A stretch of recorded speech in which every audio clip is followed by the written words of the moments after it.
What's up everyone, it's your friendly neighborhood French Canadian, and today we're doing something super simple because my brain is completely fried from work this week. We're going to look at what's a better weapon between a scimitar and a katana for a bleed build specifically. And to make this fair on both sides, we're going to use two swords that have the same letter ratings. They're going to be both plus 25, and obviously we'll be using the same build when testing them out. And you're gonna say, but obviously the katana will have the advantage because it has a higher base blood loss rating than the scimitar, right?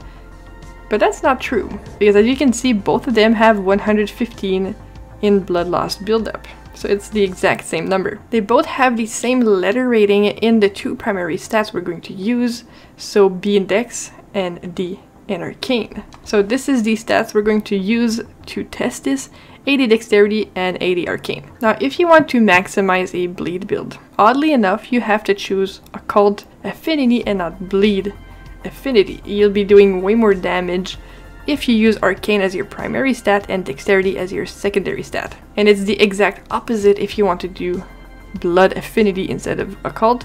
You'll need to use Dexterity as your primary and Arcane as your secondary. That's why I wanted both of them to be the same exact number, because we're going to test both Occult and Blood scaling. Look at those veins. Now I wanted to test this out on the big dragon in Kaled first, but for the first part of this test we only need to do one hit anyways. We're not going to use combos because scimitars actually have more hits in their R1 combos than the katanas do, so obviously it's going to skew the damage and the numbers. So let's do one hand hit with blood scaling on these little goblins that we love to bully. So that's 421 damage.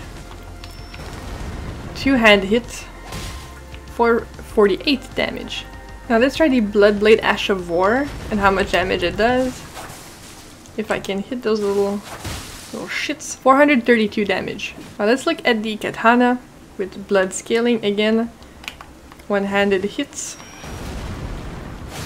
455 damage. Two-handed 490 damage. Now I just want to test out the Ash of War here. Well, he wasn't suspecting, so that doesn't count, but alert damage is 432.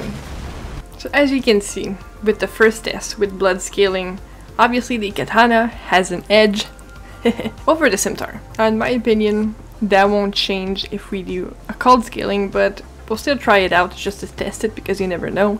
But on paper, the katana is probably still gonna win. So one-handed hit on our little buddies, 413. Two-handed, 481.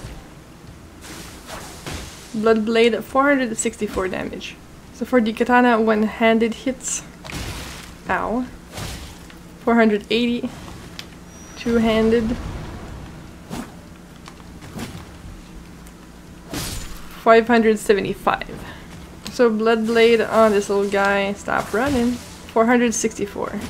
So clearly the katana is the best choice if you want to use occult scaling or blood scaling for a bleed build. Obviously it'll have the advantage, especially in occult, because not only will it do maximum damage, you'll also still have the base blood loss buildup of the katana, which the scimitar doesn't have. Now the other thing that I noticed from that test is that the Bloodblade Ash of War does the exact same damage on the katana and on the scimitar. A, they have the same letter rating in Arcane, and B, it's the same build, so we have 80 Arcane in both situations while using both weapons. And they're also both at plus 25, which also changes the damage on Ashes of War. The last test I want to do, I want to see if it takes the same amount of hits to proc blood loss on an enemy with both weapons. We can only do this with blood scaling, obviously, so it's equal. And because it's 115 for both, my guess is that it's going to be exactly the same, but let's see.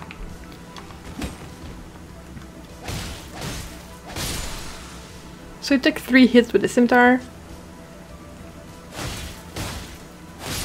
and 3 hits with the katana. So yeah, exactly the same. So it's pretty clear that the katana reigns supreme when it comes to bleed builds.